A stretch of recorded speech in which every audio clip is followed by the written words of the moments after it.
Hello everyone, welcome to Cynthia Montana channel. Now I'm gonna talk about ATA price prediction. So before I started, don't forget to like, comment, and subscribe. I'm not a financial advisor, I'm just gonna give you some prediction using a technical analysis.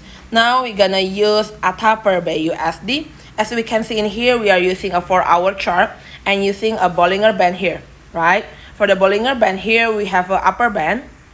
The yellow one is upper band on the 2.07 US dollar. The pink one side here is a middle band on the 1.2822 US dollar, and the purple one here is 0.4943 US dollar. And if you want to enter the market, you can enter on the pink one side here, right? The pink one side here, but looking also on the RSI stochastic is still on the overbought position. So this kinda of the price have to close this one first, the big one here, and make it more make it not more volatile, right? Make it more smooth, make it more like don't have too much sentiment first, right? And then they're gonna be, you can enter that market when it's not volatile and not having a big sentiment, right? Looking also on the moving average, there is trying to push it to the moving average 7 on the 1.5529 US dollar here, right? And then if they go down again, the pink one side here, moving average 25 on the 1.1815 US dollar right here, this position.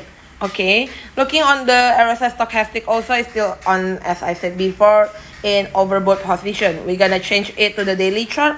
For the daily chart is also an overbought position, right? And trying to push it this one, but I think if you have a chance to go to this one, the yellow one, then it's a good opportunity to entry on it. 1.1, 1.2, you can entry on it. Automata or ATA, right? This the second one is the moving average 25 on the 0.711 US dollar. Still a good opportunity, yes, still a good opportunity of this ATA. But if you can entry on the yellow one, is more good, right? It's better, right? Sorry, we're gonna step to the Bollinger Band, already go to the yellow one, right? Trying to go pink one here and then pink one at 0.75, right? Thank you everyone for watching this video. Don't forget to like, comment, and subscribe. Have a nice day.